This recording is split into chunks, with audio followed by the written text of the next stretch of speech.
कि यह देश सबका था, सबका है और सबका रहेगा। यह हमारा संकल्प है। हमारा संकल्प है कि इस देश में पैदा होने वाला कोई भी व्यक्ति, चाहे उसकी जाति कुछ भी हो, इस देश में पैदा होने वाला कोई भी इंसान, चाहे उसका लिंग कुछ भी हो, इस देश में पैदा होने वाला कोई भी मनुष्य, चाहे उसका धर्म कुछ भी हो, वो इस देश का नागरिक है। और नागरिक होने का मतलब होता है कि राजा का बेटा राजा नहीं बनेगा। लोकतंत्र में वोट से तय होगा कि हमारा शासक कौन बनेगा। और यह जो लोकतंत्र है, यह लोकतंत्र ही भारत की बुनियाद है। बीजेपी क्या है, मोदी जी क्या हैं, आरएसएस क्या है, मैं इन चीजों पे अपना वक्त जाया नहीं करना चाहता हूं, क्योंकि हमारे वरिष्ठ नेताओं ने, हमारे वरिष्ठ साथियों ने, हमारे वरिष्ठ कार्यकर्ताओं ने इस बात को बखूबी समझा दिया है। वो क्या कर रहे हैं ये हम जानते हैं। हमको ये समझना होगा कि हमको क्या करना है।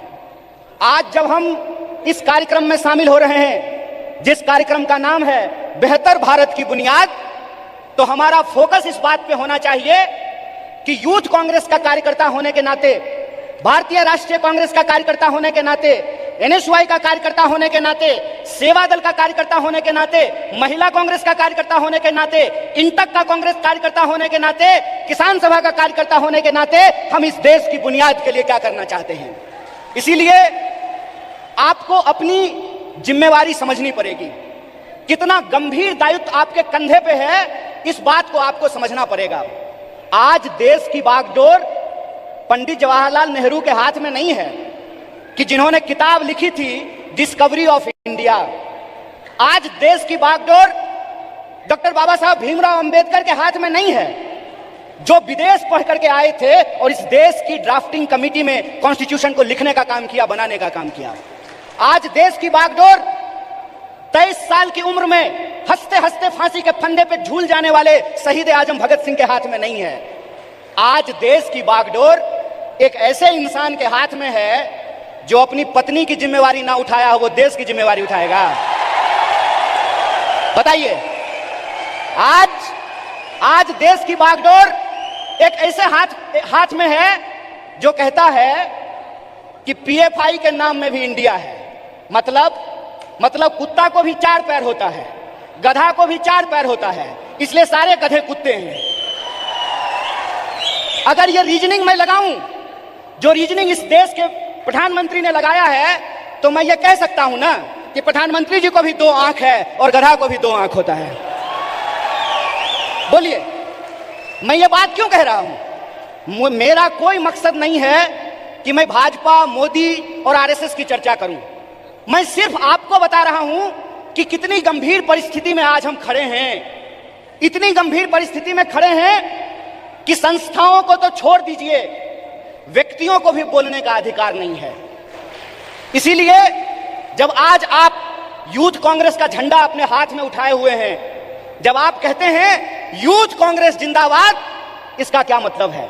इसका मतलब यह है कि जिस देश की 55% आबादी नौजवान हो, जिस देश में दुनिया का हर 5वां युवक भारतीय हो, जिस देश में 45 साल में सबसे ज्यादा बेरोजगारी हो, और जिस देश में जिस दिन कारगिल विजय दिवस मनाया जा रहा था, उससे ठीक कुछ दिन पहले कारगिल में लड़ने वाले शहीदों के परिवार के साथ कैसी नग्नता की गई है, यह वीडियो आप लोगों ने देखा है।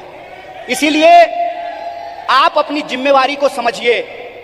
आप इस गंभीर समय में जो आपकी भूमिका है उसको आपको समझने पड़ेगी। और मेरा मानना बिल्कुल साफ है, जैसे बिना विचार की कोई राजनीति नहीं होती है, उसी तरह से बिना नौजवान के, बिना विद्यार्थी के कोई पार्टी सत्ता में नहीं आ सकती है। इस बात को याद रखिएगा। अगर आप चाहते हैं कि इस देश में सत्य का शासन हो और सत्ता पे बैठे हुए लोगों का जो अहंकार है, उस अहंकार को चकनाचूर किया जाए, जिस लोकतंत्र की बुनियाद पर, जिस जमहूरियत के दम पर आज उनको कुर्सी पे बिठाई गई है, अगर आप उनको नीचे उतारना चाहते हैं, तो इस बात को आपको समझना पड़ेगा कि इस देश के नौजवानों और विद्यार्थियों को सबसे बड़ी भूमिका निभानी पड़ेगी। अगर भारतीय राष्ट्रीय कांग्रेस शरीर है, तो एनएसयूआई और यूथ कांग्रेस को दोनों हाथ बनना पड़ेगा। यह बात हम लोगों को समझना होगा।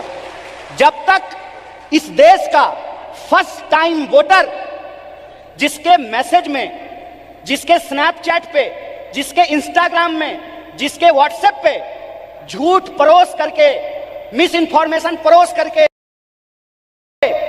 उनको गुमराह किया गया है, जब तक उनके सामने हम सच्चाई लेकर के नहीं जाएंगे, जब तक हम घर घर नहीं पहुंचेंगे, जब तक हम स्कूल स्कूल नहीं पहुंचेंगे, विश्वविद्यालय विश्वविद्यालय नहीं पहुंचेंगे, तब तक इस सत्ता पे बैठे हुए लोगों को हम सत्ता से बाहर नहीं कर सकते हैं और लोकतंत्र को बचा नहीं सकते हैं। जो सवाल है यहां पर कि भारत का बुनियाद क्या है, भारत का बुनियाद है इंडिया। यह बात हम लोगों को समझना पड़ेगा। भारत का बुनियाद है इंडिया, और वो जो इंडिया है, वो इंडिया एक सोच है, और वो सोच को हमको एक एक कार्यकर्ता को अपने व्यवहार में लेकर के आना पड़ेगा। अगर हम महात्मा गांधी का उदाहरण आपके सामने रखें तो किस तरह का एग्जाम्पल हमको देखने का मिलता है। गांधी जी ऐसे नहीं थे कि बुनियाद भारत के कार्यक्रम में आए हैं, कर्नाटक में सरकार भी है तो थोड़ा फोटो वोटो खिंचा करके चल देंगे, ऐसे नहीं होगा। ये मैं आपकी आलोचना नहीं कर रहा हूं, ये मैं अपनी आलोचना कर रहा हूं।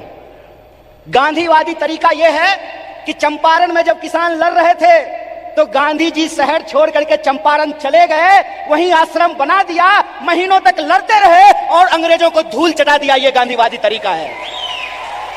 100 समस्याएं होंगी, 100 समस्याएं होंगी, 1000 समस्याएं होंगी।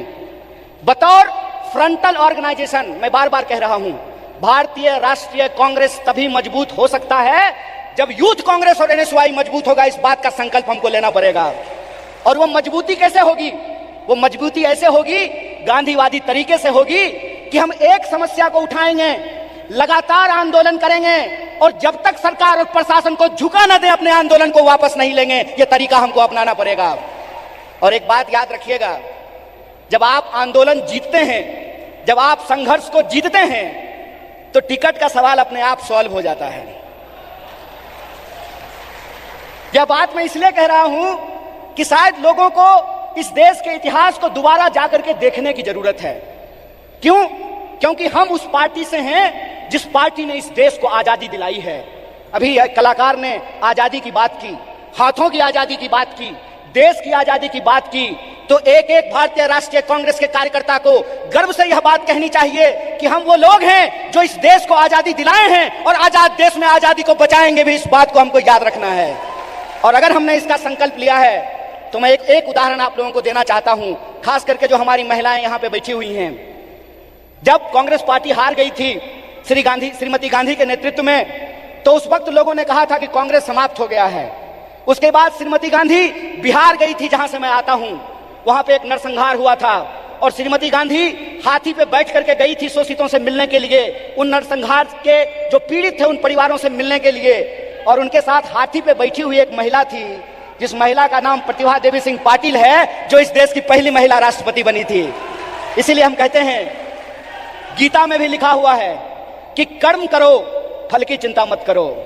आज आप यूथ कांग्रेस के कार्यकर्ता हैं, एनएसयूआई के कार्यकर्ता हैं, आपको कर्म करने की जरूरत है। और हमारा कर्म क्या है? हमारा कर्म है अपने विचार पर चलना। और हमारा विचार क्या है? हमारा विचार है इस देश का संविधान, संविधान की प्रस्तावना। और प्रस्तावना कहता है, हम भारत के लोग भारत को प्रभुत्व संपन्न, समाजवादी, धर्मनिरपेक्ष और लोकतांत्रिक गणराज्य बना करके रखना चाहते हैं। इसीलिए जब ये विचारधारा हमारे पास है, इस देश को आजादी दिलाने का इतिहास हमारे पास है, और आज के वक्त में हमको गर्व से यह बात कहना चाहिए कि हम मल्लिकार्जुन खड़गे के सिपाही हैं। हमको गर्व से यह बात कहना चाहिए कि हम राहुल गांधी के सिपाही हैं, क्योंकि राहुल गांधी ने कहा है, डरो मत। और उनको डरने की जरूरत नहीं है जो किसी के खिलाफ गलत नहीं किए हैं। उनको डरने की जरूरत नहीं है जो झूठ बोलते हैं। जो झूठ बोलते हैं वो डरें, जो सत्य पे चलते हैं उनको डरने की जरूरत नहीं है। एक निडर सिपाही की तरह जिस तरह से माननीय राहुल गांधी जी विपक्ष की मुखर आवाज बने हैं, उस आवाज को हमको घर घर पहुंचाना होगा। और इस देश की जो बुनियाद है, भारत की जो बुनियाद है, वो इस देश की संविधान की प्रस्तावना में लिखा हुआ है। उस प्रस्तावना को हमको घर घर लेकर के जाना पड़ेगा।